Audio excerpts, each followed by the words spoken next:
Mais uma programação nossa do Espaço Elas na Tecnologia. Lembrando que esse espaço aqui, ele é dedicado às mulheres para o desenvolvimento, para o crescimento dentro do mercado. E a gente também está trazendo várias oportunidades para que vocês, mulheres, possam crescer. Os homens também vão aprender bastante, tá bom?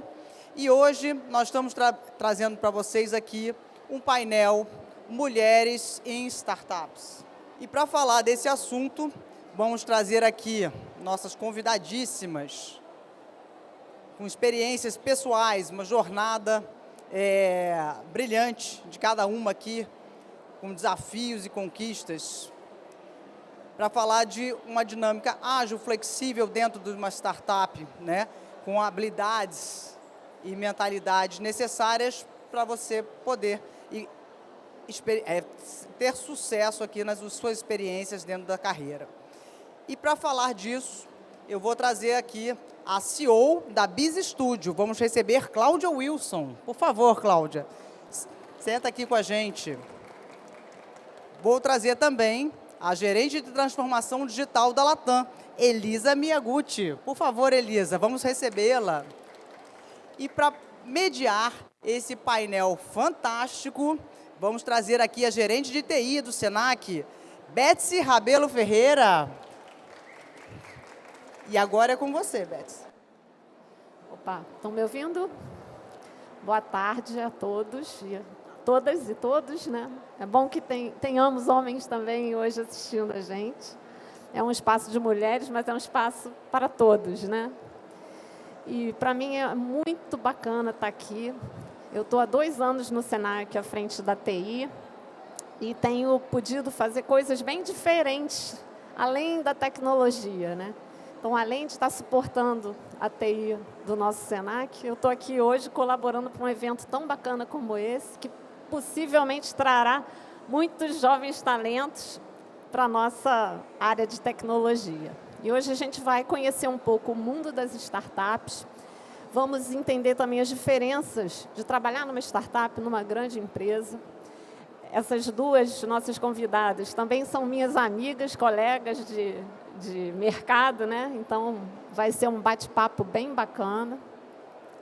E eu queria começar pedindo para a Cláudia contar um pouco para a gente da trajetória dela, de toda essa história de empreendedora, como é que é isso, como é que ela chegou nisso, porque ela também já foi executiva em grandes empresas. Então, Cláudia, conta pra gente. Obrigada, Betsy, pelo convite. Eu estou muito honrada de estar nesse evento, também ser convidada para esse painel, para trazer um pouco da minha experiência, que às vezes inspira vocês, e uma inspiração, às vezes, faz toda a diferença para a gente, né?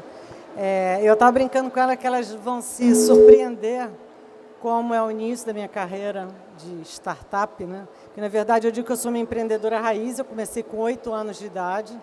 Eu morava numa rua que tinha uma ladeira, e aí as mães não deixavam ninguém comprar balajuquinha.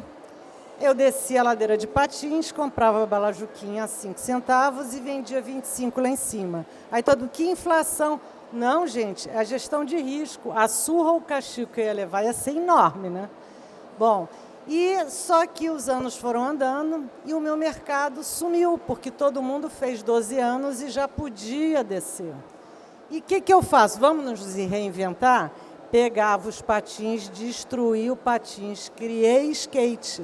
Foi a época que lançou o skate, foi outra encarnação minha, tá? Para vocês não fazerem conta. Eu destruí o skate e comecei a vender. Por quê? O skate foi lançado lá nos Estados Unidos, era caro, era difícil de estar aqui, mas eu, basicamente, destruindo o skate, pegando uma tábua de obra, conseguia fazer. E aí, até que também acabaram chegando os skates, eu parti para o carrinho de rolimã, depois eu parti, óbvio, como mulher, para uma confecção. E apesar de eu querer fazer arquitetura, eu fui fazer um teste para vestibular na PUC, de TI. 6 meses eu estava estagiando na Petrobras E em um ano eu entrei no mercado segurador, que eu passei 30 anos no mercado segurador, e em paralelo eu tinha minha empresa de consultoria, que também era sair da área da parte de IBM, peguei o downsize, e aí quando eu entrei no mercado segurador, já começava a internet. Na internet, eu tive a primeira empresa de internet no mercado corporativo. Saí do mercado segurador, abri a empresa, passei 10 anos com a empresa. Tudo que vocês imaginam em 95 de internet, o que vocês não imaginam, porque era realmente uma construção, né, ali de tecnologia, de cultura. Vendi a empresa 10 anos depois, voltei para o mercado corporativo de segurador. E depois de 7 anos, aí eu resolvi empreender só, total, porque nisso também eu já tinha tido 3 filhos em 3 anos, não dá para dar conta de 3 chapéus, né, porque eu tinha 2. Mas, resumindo, é isso. E hoje eu tenho a Biz Studio, que é uma empresa que tem 3 pilares: o pilar da aceleração de startup, o pilar de estratégia de internacionalização e o pilar da jornada de inovação. Eu não conhecia esse início aí do teu empreendedorismo, muito bacana. Elisa, a gente se conhece também do mundo de distribuição de combustível, né? Óleo e gás, 2 guerreiras ali no mundo bem masculino. Você desenvolveu sua carreira em grandes empresas, né? E hoje está na Elexia, uma empresa de energia também, mas bem menor, né? Com uma estrutura menor. Conta para a gente como foi a sua trajetória profissional e como é que você foi parar numa empresa que é pequena, mas ainda na área de energia, né? Conta para a gente. Bom, primeiro, boa tarde a todos, né? Prazer estar aqui com vocês. E ver, assim, tá aqui com Cláudia, minha amiga, tá aqui com Betsy, então, muito bom. A minha trajetória também comecei, até falando lá no início também, né, Cláudia? Sempre bom a gente explicar, como estagiária no Banco Itaú. Até muitas de vocês, eu vejo assim, um pessoal muito jovem aqui, né? Às vezes, até comentando um pouco do estágio. Você começa o estágio e, de repente, você não vê que você tem tantas oportunidades naquele estágio que você está. No Banco Itaú, na verdade, foi um programa de treino muito bacana. E o que aconteceu? Na época, eu queria muito trabalhar com dados. Já fazia tecnologia, também apaixonada por tecnologia. No entanto, o banco, enfim, eles faziam uma seleção, avaliavam o perfil e me puxaram para a área de inovação. Aí eu pensei, meu Deus, eu quero trabalhar com dados. Eu fui para a inovação, esse negócio de inovação naquela época. E, no entanto, me apaixonei realmente por esse tema que vem comigo durante toda a minha carreira. Então, isso assim, é só para falar para vocês que, às vezes, né, vocês fazendo um estágio ou outro, aparece algum anjo na sua vida e te dá uma dica ou te orienta para algum caminho que, de repente, você não está imaginando, apesar da gente sempre falar das pessoas terem um propósito, buscarem os seus sonhos, sabendo o que querem. Então, às vezes, esses caminhos, né, que acho que até a Cláudia, aqui na palestra anterior, falou, você tem o trilho e a trilha. Então, às vezes, esse caminho é uma trilha que você tem a oportunidade de alterar. E essas alterações podem ser benéficas aí para a sua carreira como um todo. Tá? Eu expliquei esse início, vocês vão saber por quê no finalzinho da história. Bom, aí fui para a Petrobras.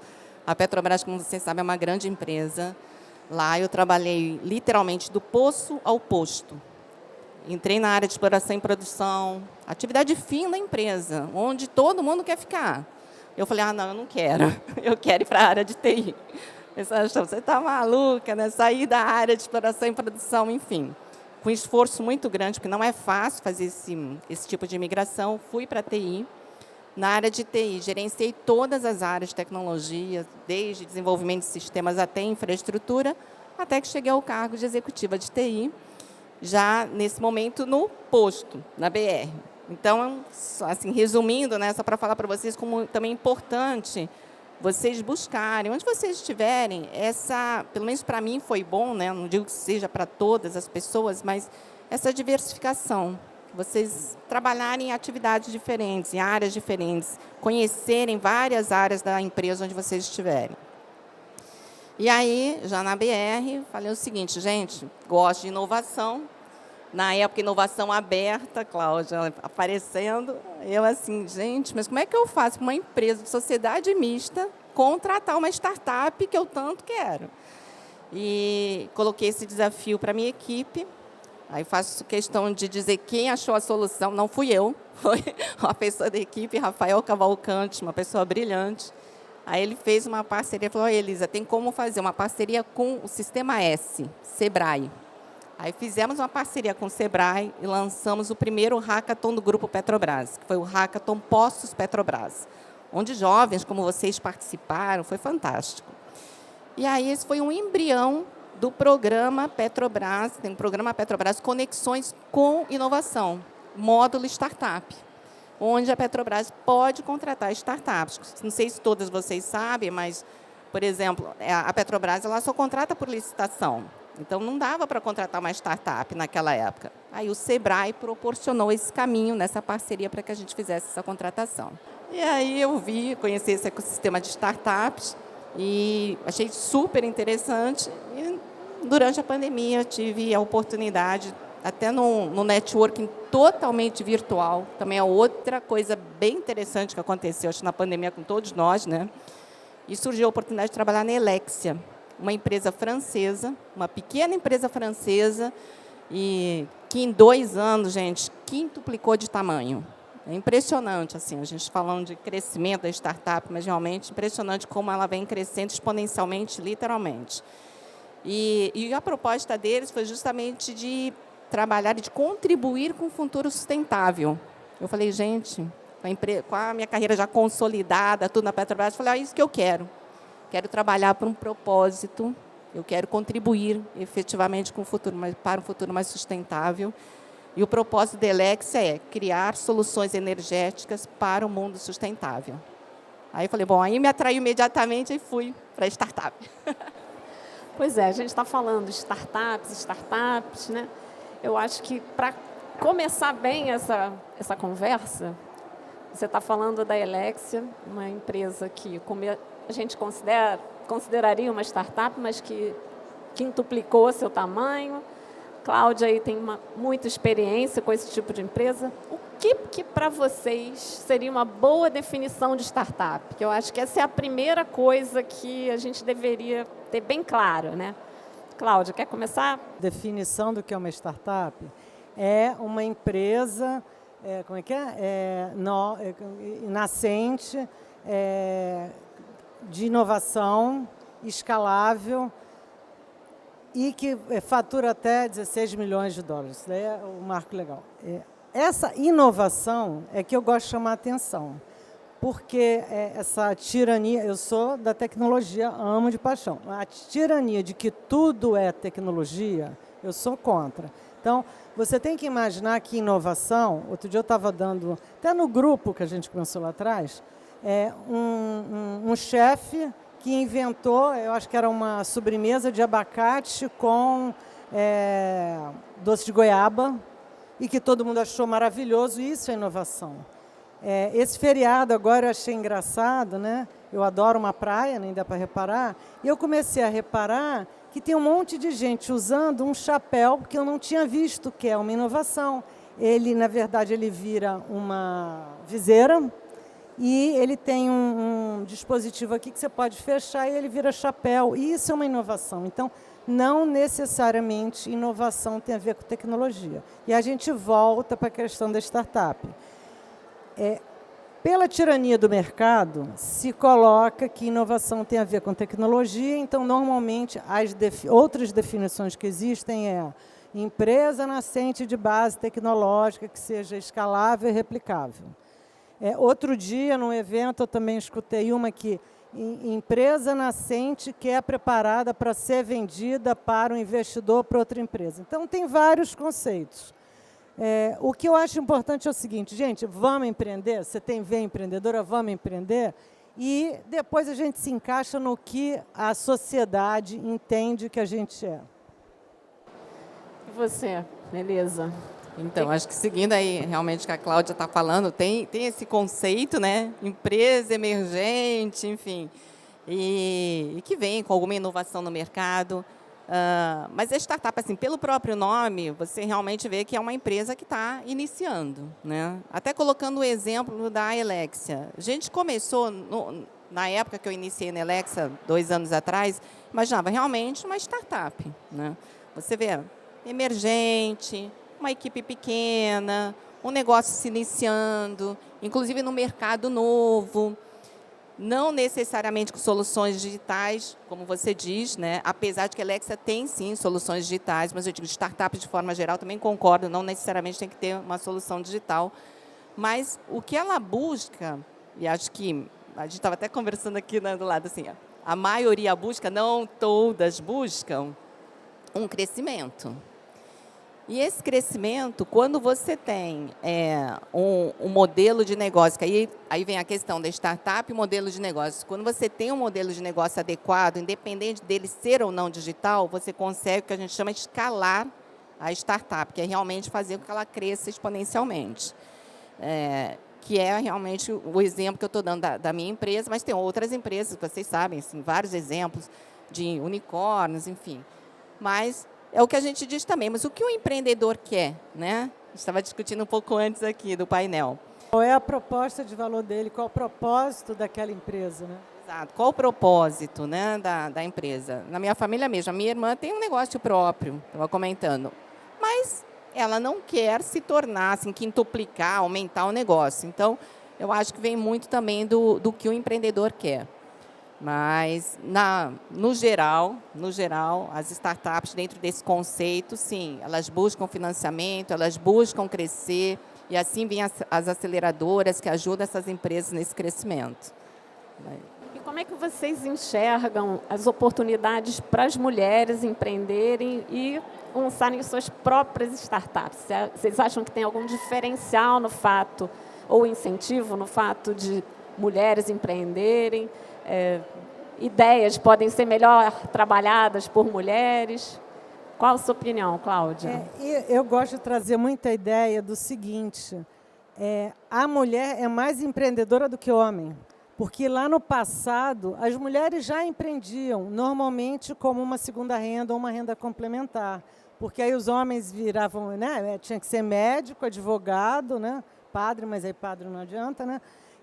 E aí a esposa, normalmente, para ajudar em casa, ela ou costurava. Então, eu tenho a visão, minha avó foi uma empreendedora, minha avó paterna, né? Eu muito me inspiro nela, foi uma guerreira, né? E o que eu acho é o seguinte, se for para a gente brincar assim, né, fazer o bichinho do empreendedorismo já está no DNA feminino. Outra questão que eu gosto de trazer muito é essa história de empoderamento. E outro dia eu escutei que você tem que empoderar quando a pessoa ainda não tem poder. Na verdade, a mulher tem que reconhecer aquele poder. Nós temos o poder. Então, e por características, né, femininas, nós normalmente somos mais curiosas do que o homem, que isso é um diferencial para ser empreendedor, conseguimos normalmente fazer mais de uma tarefa, estou generalizando, tá? Mas conseguimos normalmente fazer mais de uma tarefa. A vida do empreendedor é difícil, eu brinco que a gente entra na fila de Deus e pede, eu quero uma vida animada, só que você não sabe o que tem aqui embaixo e tem gente que entra 2 vezes e o negócio fica muito animado, né? Mas você tem que entender de todas as áreas para você conseguir saber lidar com tudo, por mais que você tenha um sócio. Ótimo ter um sócio que seja especialista, mas você tem que entender também, porque se o sócio vier discutir alguma coisa com você, você tem que saber dar a sua opinião, né? Nos dias de hoje, o que acaba acontecendo com essa questão de empoderamento?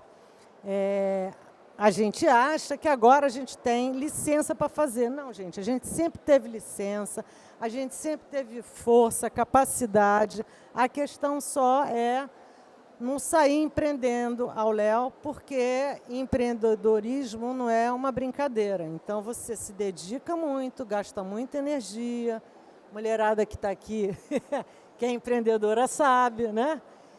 Gasta muita energia, então vai realmente entendendo o que você quer, qual é a sua capacidade, traga outras pessoas, saia do discurso que eu estou me empoderando. Não, eu estou tendo reconhecimento que eu sou capaz e vamos em frente. Então, eu diria isso. Tem muita mulher investidora. Tem um erro que às vezes o pessoal acha, que é o seguinte: eu sou investidor, eu vou investir nessa startup que eu gosto. E aí, quem é normalmente empreendedora, a mulher, diz, eu vou atrás das investidoras mulheres porque... Quero lembrar o seguinte, investidor, eu gosto de dizer, tem uma persona, tem um interesse. Qual é o interesse dele? Botar o dinheiro na sua empresa e ele ter um retorno maior do que ele ganharia em outro lugar. Então, é óbvio que a mulher pode dar mais atenção a uma startup feminina, como um homem pode resolver achar que a mãe dele, sei lá, por alguma questão emocional. Mas, no fundo, a decisão do investimento não é gênero. A decisão do investimento é quanto o seu negócio vai dar de retorno para quem está botando. Essa é a persona. Qual é a proposta de valor do persona? É o retorno financeiro. Então, nós já temos mulheres empreendedoras, investidoras, temos essa área de startup com programação, temos muitas mulheres programadoras, aceleradoras, né? Eu sou programadora, quando me aposentar eu vou voltar a ser programadora, porque eu acho o máximo, adoro, morro de saudade. Mas nós temos todos os, vamos dizer assim, temos no mercado presente todos os tipos de profissionais femininos que são necessários para as empresas. Então, mar azul, oportunidades totais em tudo. Maravilha. Você, Elisa, empreenderia? O que você acha disso? A gente estava até conversando aqui o desafio de empreender, né, e a coragem, né, de empreender. E admiro muito a Cláudia por conta disso. Eu que sempre trabalhei no mercado corporativo. Mas trazendo alguns números, né, que fica mais fácil assim, até para mim. Enfim, não tenho uma experiência que Cláudia tem no empreendedorismo. Mas, realmente, até uma pesquisa do IBGE diz que nós temos hoje 10 milhões de mulheres empreendedoras aqui no Brasil. Ou seja, sim, há um mercado cada vez maior de mulheres empreendendo, né? O próprio Sebrae fala o seguinte, 21 para 22 tivemos um crescimento de 30% de mulheres empreendedoras. O LinkedIn fala que crescemos 40% de empreendedoras depois da pandemia. Aí vem o que a Cláudia falou. O que aconteceu na pandemia que aumentou em 40% o número de mulheres empreendedoras? É porque, realmente, a mulher, quando chega naquele momento de uma situação mais crítica, que é o que aconteceu na pandemia, todos nós sabemos, algumas até migraram do mercado corporativo para o mercado de empreendedorismo, a mulher, querendo ou não, ela tem a criatividade, ela tem a resiliência, ela tem a coragem, ela tem a capacidade de trabalhar realmente vários pratinhos ao mesmo tempo, quer dizer, cuidar da casa, estar na pandemia, cuidar dos filhos e empreender. Então, eu acho que esse acho que o diferencial das mulheres. E não, obviamente, os rapazes que estão aqui, né, de jeito nenhum, menosprezando os homens também. O que seriam das mulheres sem os homens, né? Todo mundo colaborou na época colaborou, de crise, né? Todo mundo junto. Exato. Eu mesma, em casa, botei todo mundo para trabalhar. Exatamente. Mas as mulheres, nós sabemos que têm esse potencial enorme e conseguiram realmente fazer esse jogo virar. E por isso que eu acho que tivemos esse crescimento grande, sim.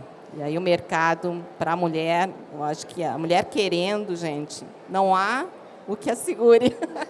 A gente vê a Cláudia aqui do lado, né? Sem dúvida, tem sim muita oportunidade. Só voltando aqui, aproveitando para fazer esse contraponto entre trabalho em startups e trabalho em grandes empresas, né? Vocês duas tiveram as duas experiências, estão tendo, né? Que diferenças que vocês destacariam nesses dois cotidianos tão diferentes? Muita gente aqui talvez não conheça as dificuldades de trabalhar numa grande empresa, mas também há dificuldades, né, em pequenas. Não só dificuldades, processos, enfim. Como é que vocês enxergam essas... Eu até dei uma palhinha antes que eu comentei, né? Eu tenho vou botar assim, uma vida dupla, né? Porque Eu teve fase que eu era só empreendedora, teve fase que eu era empreendedora executiva, teve fase que eu era só executiva. Então, eu tenho esses dois olhares e tem gente que... Ai, Cláudia, eu não sei como é que você consegue ser o outro, né? Eu sou uma pessoa, acho que sou adaptável, então eu sou feliz nos dois ambientes. Mas eu não sei se eu falei para a Elisa, né? Eu não sei se é pior eu lutar para encontrar o market fit do meu produto ou eu ter que me adequar a uma regra imposta por uma empresa que eu não sou contra e que às vezes que eu não sou a favor e que às vezes a gente tem que se submeter. Ou então o CPD, a briga do ar-condicionado, que também era o inferno, né? Mas eu resumiria desse jeito, né?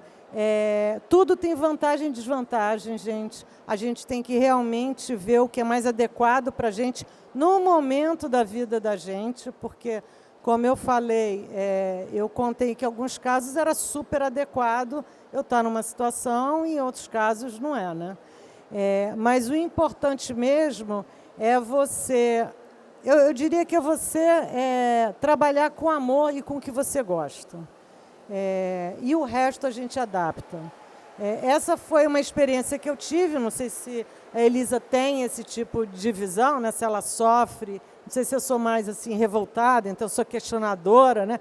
Eu me lembro que eu trabalhava na seguradora do Citibank e eu era programadora e eu estava chateada porque eu não tinha cartão de crédito. E aí eu fui atrás do presidente e falei, um absurdo, eu sou funcionária, eu sou da seguradora, como que eu não tenho cartão de crédito? E fui questionar. Então, isso eu novinho. Eu, hoje em dia, não sou tão desaforada quanto eu era, não, né? Eu era muito desaforada. E aí a empresa inteira, mesmo o pessoal mais novo, tudo conseguiu o cartão de crédito. Nas empresas tradicionais, é mais difícil, né? E aí eu não sei, mas é isso. Sejam felizes e adequado aonde o seu perfil se encaixa. Vou falar aqui um pouquinho assim das diferenças mesmo, até porque eu acho que vejo muitas jovens que, de repente, vocês ainda não entraram no mercado de trabalho, né? O que acontece numa empresa corporativa, numa empresa grande? Até para vocês pensarem, onde eu posso começar, onde eu quero trabalhar. Em empresas maiores, você realmente assim, aprende muito mais assim, os processos. Os processos são estruturados, né? Aqui o que a Beth até comentou rapidamente. Nós temos processos estruturados. O que são os processos? Por exemplo, eu vou fazer uma compra de um equipamento, depois disso eu tenho lá a nota fiscal, aí eu faço o pagamento, aí depois coloco o material no estoque, depois vou usar o material. Esses são processos, exemplos, tá? Então, esses processos, numa empresa maior, uma empresa assim, tradicional, os processos são estruturados. E isso vocês vão aprender, né? Como são esses processos direitinho. Agora, já numa empresa, numa startup, você tem isso menos estruturado. Por outro lado, você tem mais flexibilidade. Então, vocês têm outras oportunidades. Oportunidade, por exemplo, de criar coisas novas, de ter um ambiente mais flexível. Então, é o que a Cláudia falou, depende muito assim, do que você procura, né? Em compensação, na empresa assim, mais estruturada, o que você tem? Você vai ter lá um planejamento estratégico, provavelmente. Você vai aprender a fazer esse planejamento na sua área. Um pouco aqui do que a outra Cláudia, que antes da gente comentou, né? Ela falou de planejamento. Quer dizer, na empresa, a empresa também se planeja. E aí vocês aprenderiam como que é feito esse planejamento na empresa. Vocês aprendem também, por exemplo, como que você trabalhar numa grande estrutura. As estruturas são mais hierarquizadas, né? Então, tem até a questão que a Cláudia disse, poxa, eu estou lá, meu chefe, eu tenho que obedecer a um chefe, outro chefe, enfim. Você está numa estrutura onde tem regras mais definidas, tem hierarquias mais definidas. E você também tem mais recursos quando você está numa empresa maior. Tem mais recursos, a equipe é maior, enfim, tem mais gente ali e as atividades acabam sendo mais divididas.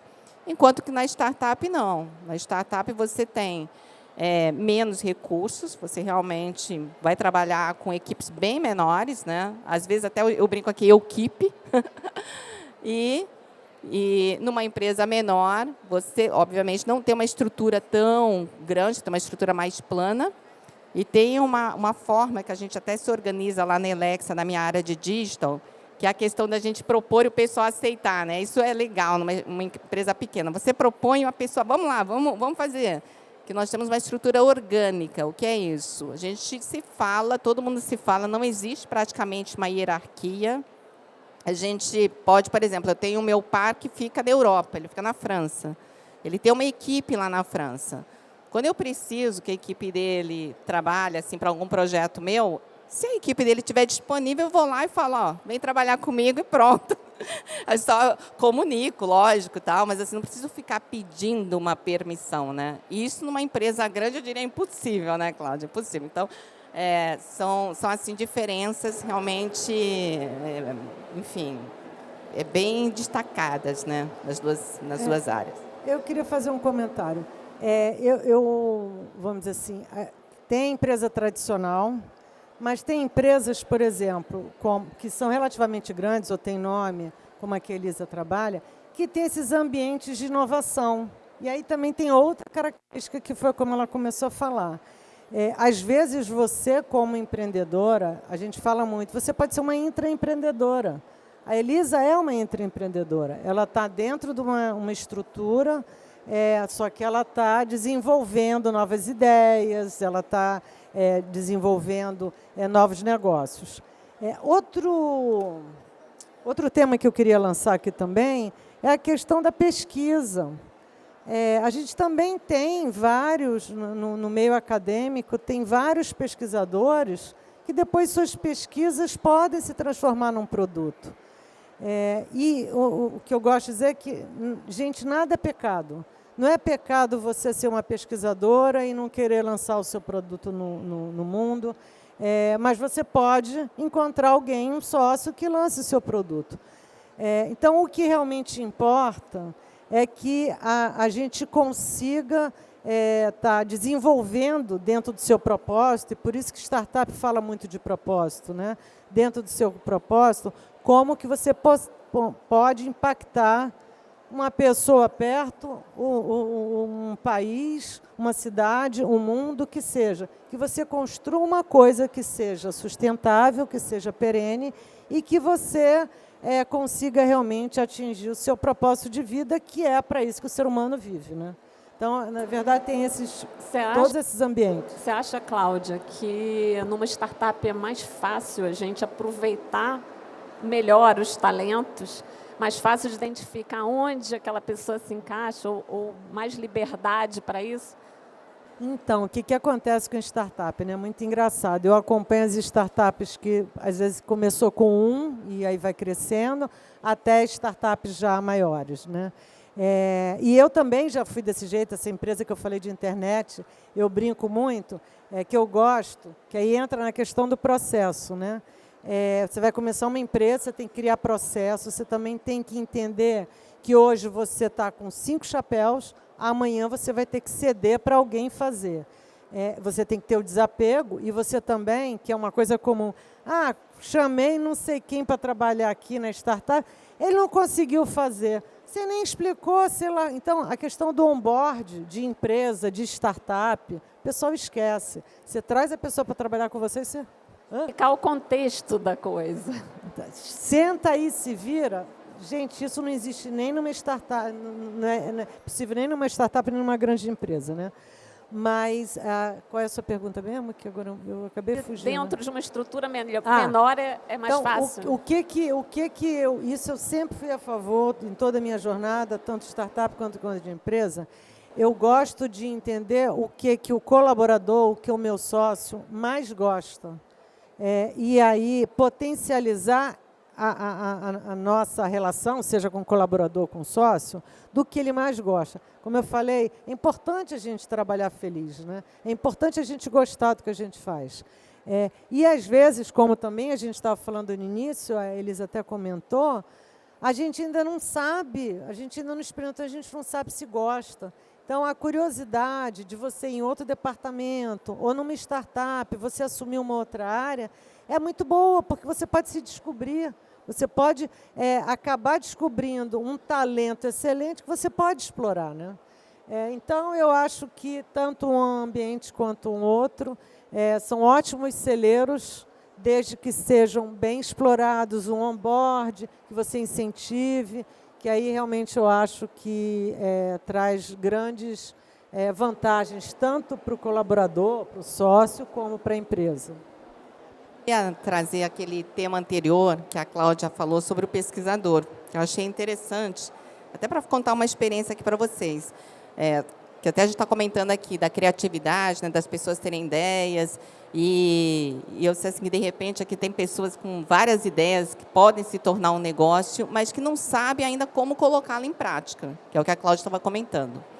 Eu participei, enfim, algum tempo atrás, né, a gente não vai falar quanto tempo, mas um tempo atrás, num campeonato até quando eu estava fazendo meu mestrado, já estava no doutorado, na Getúlio Vargas, num campeonato de inovação, na verdade, assim, de empreendedorismo, desculpa, não é nem de inovação, de empreendedorismo. Um campeonato internacional, na época, tocado pela Motorola, enfim. E o que eu queria exemplificar para vocês? Que realmente, assim, tinha sempre uma universidade que ganhava o campeonato, que é uma universidade australiana, a Bourne University. Aí a gente perguntava assim, como que essa Bourne toda vez chega lá e ganha esse bendito desse campeonato, entendeu? E a gente participava, tal, a GV, assim, íamos com a Getúlio Vargas, participava pelo Brasil, aí fomos lá, a gente até ganhou um prêmio, mas assim, eles sempre ganhavam e eram sempre os que ganhavam. E fomos conversar com eles. O que eles faziam? A Bourne, esse MBA que tinha, na verdade, era um mestrado em administração de empresas na época, então a Bourne, ela tinha esse pessoal de business. O pessoal do business sabe montar, o que eu comentei aqui com vocês, o plano de negócios. E eles iam atrás de pesquisadores, de pessoas que inventavam coisas e pegavam essa pessoa e falavam assim, olha, a gente vai fazer uma parceria com você, fazer um negócio para você. Então, por que eles sempre ganhavam? Porque eles iam atrás das pessoas que tinham essa criatividade, mas não sabiam montar um negócio. Então, eu acho que às vezes tem esses dois perfis, né? Tem vezes que você quer estar trabalhando numa empresa tradicional, com emprego e tudo.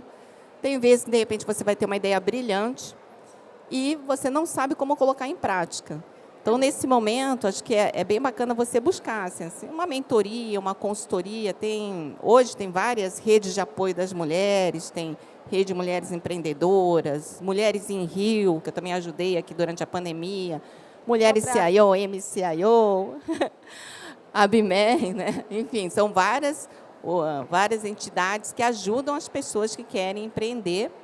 E a própria Cláudia mesmo, a empresa dela também ajuda as pessoas que querem fazer algum empreendimento, querem até ir para o exterior, né, Cláudia? Então, eu acho que buscando, assim, quem tiver alguma ideia brilhante, podem procurar a Cláudia, podem me procurar também.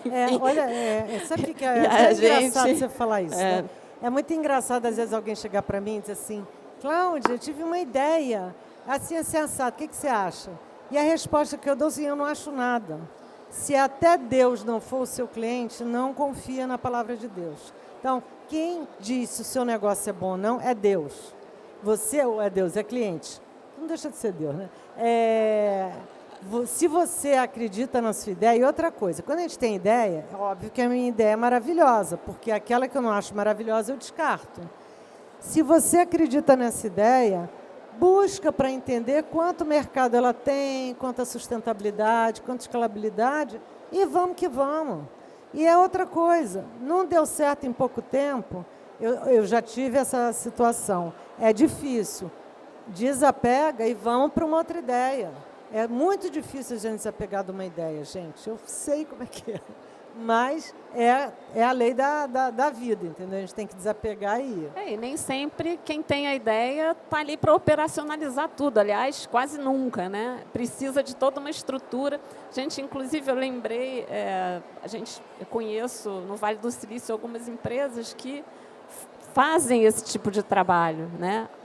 A Elisa comentou, o pesquisador tem a ideia, está lá no ofício dele, no que ele entende, mas todo o resto, e toda aquela burocracia de abrir a empresa, de colocar, fazer dela um produto, né? Isso tudo é um suporte que leva tempo. E aí eu queria aproveitar, Cláudia, e pedir para você falar um pouquinho mais da BIS e desse trabalho de apoio para startups, porque eu acho que isso é muito relevante. Eu vou falar, mas antes eu queria trazer uma grande dificuldade da startup. Eu diria que a questão do market fit, mas a grande dificuldade é montar a equipe, gente. Olha que quando você consegue montar... Não é só da startup, né? Mas a empresa pode contratar, às vezes a gente ainda não tem dinheiro para contratar, tem que estar chamando a galera, né? Então, atrair, né? Atrair talentos. Atrair talentos. E isso é uma dificuldade muito grande. E, dependendo do caso, se for o seu objetivo buscar investidor, uma das coisas que o investidor olha com carinho é a questão da equipe, né? Porque ela quer saber quanto que aquela equipe tem condição de performar. Bom, aí vou falar da Biz Studio também. Aí eu vou falar da Biz Studio, mas eu vou contar por que é Biz Studio, que também é uma história legal. Eu, em 2017, me separei, terminei uma sociedade, estava assim, meu Deus, o que eu vou fazer agora, né? Assim, como eu poderia dizer, já tinha mais de 55, aí você fica mais assim, ai meu Deus, e agora, né? E aí eu falei assim, porra, eu tenho que, o que eu faço, né? E eu sempre atuei nessas áreas que eu comentei aqui, que eu vou comentar aqui, detalhar, mas a gente começa com nome, a gente tem que dar um nome. E aí eu sempre também fiquei olhando uma empresa que era na Noruega, que era um galpão, que tinham vários profissionais liberais, e o modelo deles é o seguinte, quando eu arrumava um negócio, eu chamava a Elisa e a Elisa ia comigo. Aí amanhã a Beth arrumava um negócio e trazia nós duas. Aí eu falei, um estúdio de negócios. Aí comecei a procurar domínio, que é o inferno, e eu tive 3 filhos que nasceram no dia 13, eu falei, vou pegar o B e vou transformar em 13, também não deu certo. E falei, tem Red Hat, tem Apple. Lembrei de um amigo que diz que eu sou uma abelhinha. Eu falei, deixa eu estudar como é que é o ecossistema das abelhas. E aí vocês vão entender. A abelha mais nova, a mais velha, mentora a mais nova. A aceleração de startups, que é o que a Biz faz. A abelha, quando vai mudar a colmeia de lugar, ela manda, a rainha, quando vai mudar a colmeia de lugar, ela manda algumas abelhas e elas voltam, aquela que zumbi mais alto é para onde a colmeia vai, que eu interpretei como estratégia de internacionalização. Então, eu estou levando uma empresa de um lugar para outro, baseado numa estratégia.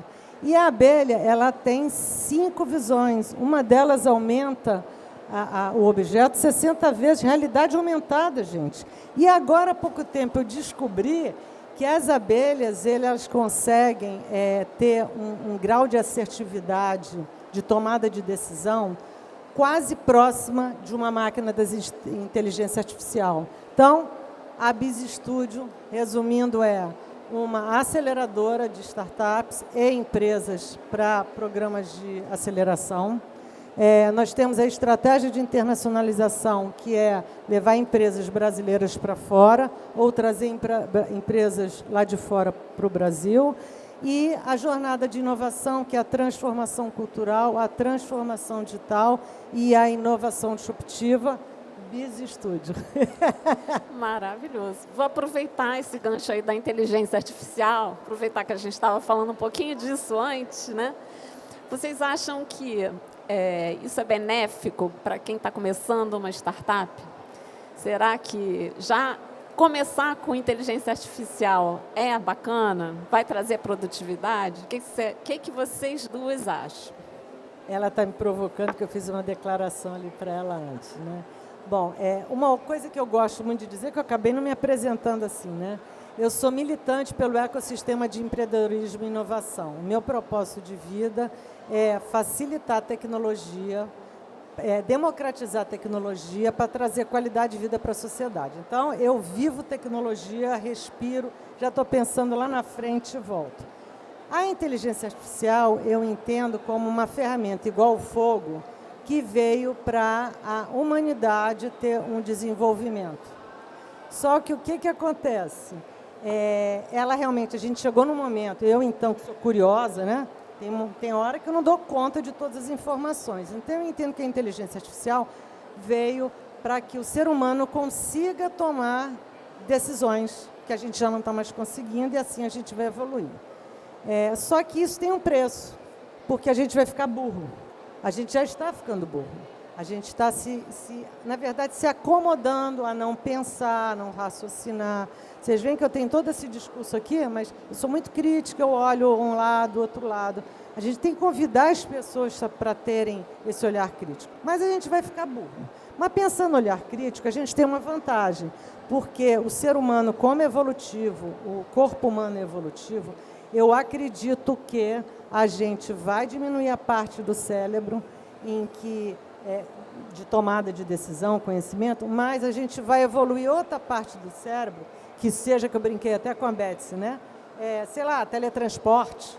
E aí, realmente, espero que isso aconteça. Porque se não acontecer, a gente vai ser extinto.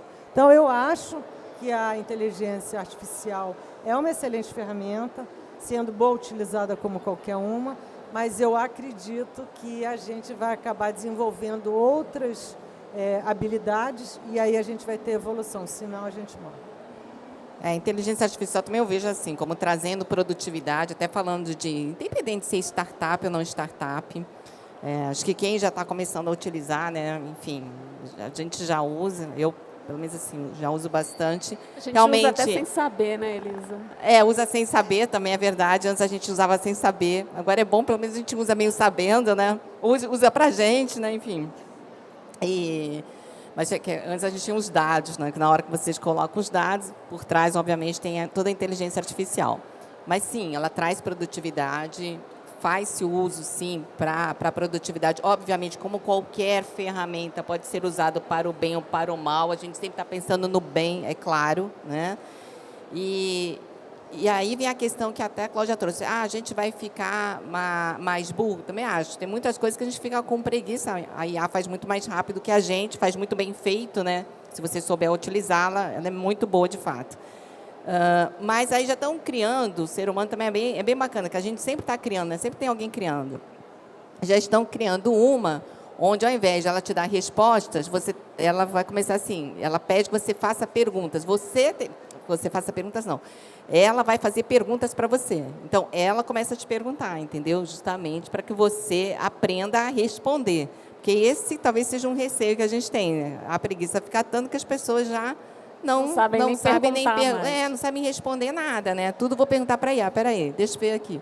Que hoje a IA, enfim, o ChatGPT, como vocês sabem, a gente vai lá e escreve, daqui a pouco vai estar, a gente vai falar, né? E ela vai falar para a gente, aí que vem a preguiça total, né? Você vai perguntar, ela vai te responder, aí pronto. E obviamente que a gente vai chegar nesse momento também. Como então, toda tecnologia, né? Como tem toda que tecnologia. ser bem utilizada. Eu não vou nem em tecnologia, eu vou dar um exemplo. A minha filha mais velha, 1 ano e 4 meses, a minha filha do meio para o meu mais novo. E ela fala tanto quanto a mãe, então ela perguntava e respondia pelo meu filho. O filho foi falar com 4 anos, não tinha voz, não conseguia, né? Não então, exercitou, né? Então não conseguiu. E você acha, Cláudia, que essa experiência que você acumulou no mundo corporativo te ajudou a produzir esse olhar mais crítico? Até mesmo essa experiência para abrir um negócio? Ao mesmo tempo aqui, Elisa, vocês acham que é fundamental essa experiência numa empresa grande para você fazer uma transição ou não tem nada a ver? Eu acho que até, eu agora, eu fiz essa transição justamente do corporativo para a startup. Hoje eu penso, gente, se eu voltar para o corporativo vai ser, né, assim, o cão, sabe? Aquela coisa assim.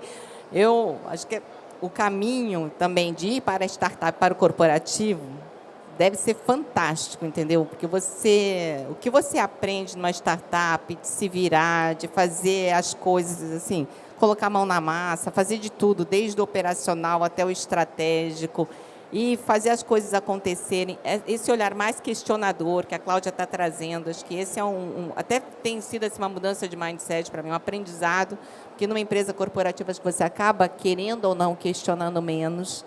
Então, isso é bem bacana que a startup traz.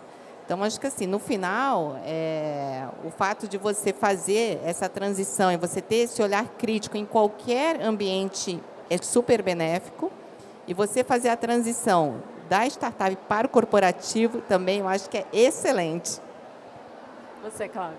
Eu já trago aquela ideia que tudo é experiência, né? Então, até a fonte da Microsoft que a gente fez é porque, na verdade, esqueci, Bill Gates foi o Bill Gates, né? Que ele fez, eu acho que... Steve Jobs. Steve Jobs fez... Caligrafia. E aí, hoje em dia, a gente tem fonte por causa disso, né?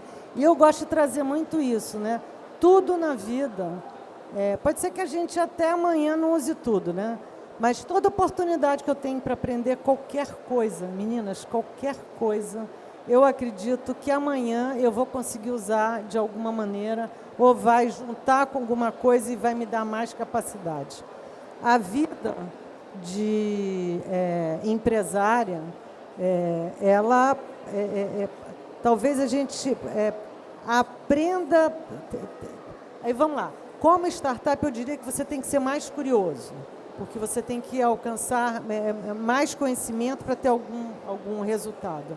A vida de executiva, eu acho que você é boa porque você é provocada a ficar mais curiosa. Eu acho que eu diria isso. Entendeu? Isso mesmo. Não tem como não ser, né? Não tem como não ser, você tem que sobreviver, porque o seu chefe te dá um desafio, você fica encantado, não sabe que ele vai correr atrás, né? Mas eu diria que, resumindo, gente, o que vocês acharem que vocês não sabem, mesmo que vocês achem que seja isso aqui, corre atrás, aprende, além de dar independência, que isso é importante, aprende que um dia você vai usar, com certeza a gente usa. Acho que a Cláudia está trazendo um tema super importante, que é justamente essa questão da experiência, né? Não só a experiência, mas a diversidade. Eu vi até que ela faz letras, né, aqui, e é bacana assim, ver você assim, fazendo letras e estar aqui, e elas na tecnologia, né? Quer dizer, a gente pensa, poxa, se fosse no passado, a gente pensaria, uma pessoa, né, em humanas, vai num evento de tecnologia, e não, acho que isso que é bacana. A gente essa diversidade de conhecimento, isso vai ser bom para você, para vocês, com certeza. No momento que vocês têm assim, eu quero aprender uma coisa totalmente diferente da minha área.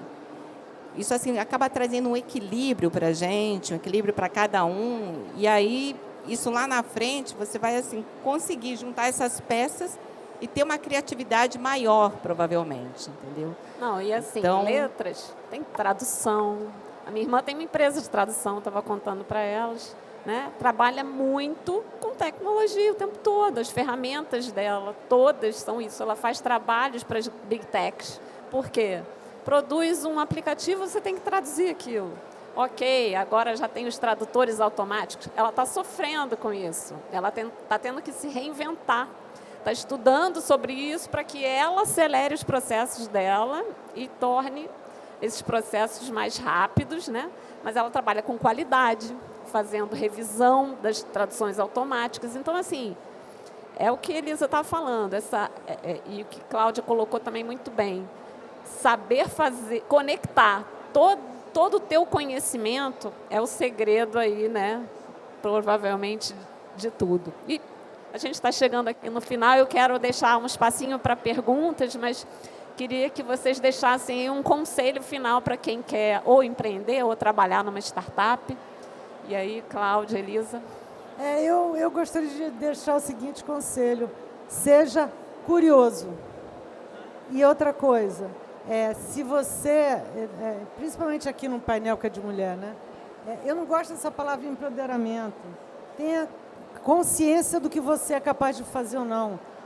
E se você tiver consciência, você já é empoderada, né? Então, esse lugar que estão trazendo, a mulher está empoderada. Não, a mulher está empoderada se for em alguma coisa que ela não conhece. Mas nós temos conhecimento, temos consciência que somos muita coisa e podemos atuar. Então, a curiosidade, perseverança, eu acho que de um modo geral, persistência de um modo geral todo mundo tem. Eu diria curiosidade. Minha palavra final é curiosidade. Eu diria para vocês assim, ter muita confiança, né? confiança nas suas habilidades, assim, acho que cada um de nós tem uma habilidade única, eu acredito nisso, que cada um consegue fazer uma coisa que os outros não conseguem. Então, façam uso dessa habilidade, confiem em vocês, tenham essa coragem, porque acho que exige também uma coragem se você for empreender, até admiro a Cláudia, exige realmente essa coragem. E se vocês estiverem empreendendo, ou mesmo vocês estiverem no mundo corporativo, enfim, que vocês busquem a inclusão do gênero, que é o que a gente trabalha também, né Betsy? Porque a gente vê, por exemplo, até um exemplo de uma empreendedora que eu também admiro, ela é muito batalhadora, que é a Alessandra Jordão. Ela tem um spa delivery, que chama Saia Empoderada, é bem bacana. E ela ajuda as meninas, então ela treina as meninas, capacita as meninas para fazer esse trabalho do spa delivery. Enfim, ensina tudo, ensina até como elas empreenderem. No início elas fazem parte do negócio, depois elas têm a independência própria. Então, acho que essa ajuda, porque na hora que você empreende principalmente, ou no mundo corporativo você puder indicar, enfim, as outras pessoas, e você conseguir assim, trazer, né, mais pessoas para perto de você, e você ajudar essas pessoas, eu acho que isso é uma coisa assim, sem preço. Realmente é fantástico. Conhecimento, compartilhar conhecimento, compartilhar oportunidade. Né? Maravilhoso. Mas é isso. Então, acho que certamente celebrem também, enfim, tudo que vocês conquistarem. E vocês merecem assim, tudo de melhor. Eu tenho certeza que todos aqui serão um sucesso. Na linha aí também, eu me lembrei da Rosa Madeira, que também é uma startup, não sei se vocês conhecem, mas é de bijuteria, e ela capacita as pessoas a desenvolverem a bijuteria, e ela também tem um grupo de, tipo, vendedoras que vendem as bijuterias. Também você me lembrou, é um excelente projeto que existe aí, a Rosa Madeira, se vocês procurarem, vocês vão encontrar. E a Paty, que é uma das idealizadoras, é uma graça também. Maravilhoso.